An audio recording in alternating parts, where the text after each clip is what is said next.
अस्सलाम वालेकुम। महंगाई में इस्तेमाल होने वाले टोटके। ब्रश से कारपेट साफ़ करने के बावजूद इस पर लगे दाग नहीं निकलते और फिर ड्राई क्लीनर से धुलवाना पड़ता है। तो अगर घर में मेहमान आने वाले हैं और ड्राई क्लीन के लिए देने का टाइम नहीं है तो कपड़ा गीला करके कालीन को साफ़ कर लें। इससे वक्ती तौर पर कालीन साफ़ सुथरा नज़र आएगा। बाकी जगहों की तरह पानी के नल भी खुसूसी सफाई मांगते हैं। साबुन लगे हाथों से नल को छूना इन्हें दागदार कर देता है, इसलिए नल को किसी भी पुराने टूथब्रश पर बेकिंग सोडा और पानी के चंद बूंदे डालकर अच्छी तरह साफ़ करके खुश्क कर लें। नल बिल्कुल चमक उठेगा। मार्बल के टाइल बिना पॉलिश के चमकाने का तरीका। आजकल तकरीबन हर घर में ही मार्बल की टाइल्स लगी हुई होती हैं, जिनको ख़वातीन अमूमन सिर्फ़ 1 से 2 मरतबा ही टाइल साफ़ करती हैं, मगर 1 हफ़्ते के बाद फिर से ये गंदे हो जाते हैं और मिट्टी टाइलों के जोड़ों और किनारों के दरमियान घुस जाती है और साफ़ भी नहीं होती। तो इनको आसानी से साफ़ करने के लिए एक प्याली में डिश वॉश बर्तन धोने वाला साबुन, नमक डालकर मिक्स कर लें और टाइलों की सफाई करें। ब्रश की मदद से टाइलों के जोड़ों में रगड़ रगड़ कर साफ़ करें। इससे गंदगी बाहर निकल आएगी और टाइल नए जैसे चमक जाएंगे। खाना बनाते वक्त बाज़ औक़ात नमक ज़्यादा डल जाता है, जिसका जायकेदार खाना भी ज़ाया हो जाता है।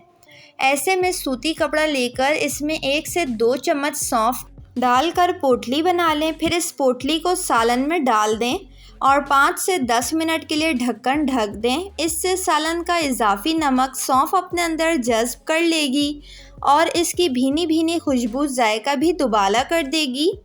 मलाई क्रीम को खट्टा होने से बचाने के लिए इसमें थोड़ी सी चीनी मिलाकर मलाई या क्रीम को ठंडी जगह पर रख दें।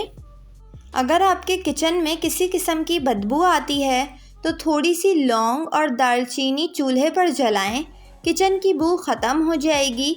और अगर कभी मछली या गोश्त बनाने के बाद बू आए तो इस तरीके पर आप अमल कर सकती हैं। अगर आपका सिंक बंद हो गया है और आप पानी की निकासी ना होने की वजह से मुश्किल का शिकार हैं, तो चंद मिनटों में घर में दस्तयाब चीज़ों की मदद से आसानी से इस मुश्किल से छुटकारा हासिल कर सकते हैं। सिंक में थोड़ा सा मीठा सोडा और ऊपर से सिरका डाल दें। कुछ देर बाद उबलता हुआ पानी डालकर सिंक को धो लें। आपका सिंक फ़ौरन खुल जाएगा। अगर आपका पिज़्ज़ा पैन या बेकिंग शीट जल गई है या चिकनाई के ढीठ दाग साफ़ नहीं कर पा रही, तो थोड़ा सा बेकिंग सोडा बेकिंग शीट पर फैला दें। इसके ऊपर सिरका छिड़क कर 5 मिनट के लिए छोड़ दें। अब स्पंज की मदद से रगड़ कर साफ़ कर लें। तमाम चिकनाई मैल साफ़ हो जाएगी। अगर आप कपड़े धोने के लिए मशीन लगाती हैं तो कपड़े धोते वक्त एल्युमिनियम फॉइल की बॉल बनाकर वॉशिंग मशीन में डालने से कपड़ों के अंदर से मिट्टी धूल के साथ साथ दाग धब्बे भी फौरी साफ़ हो जाते हैं।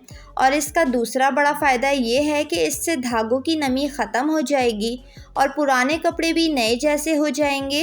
वीडियो को लाइक और चैनल को ज़रूर सब्सक्राइब कर लें।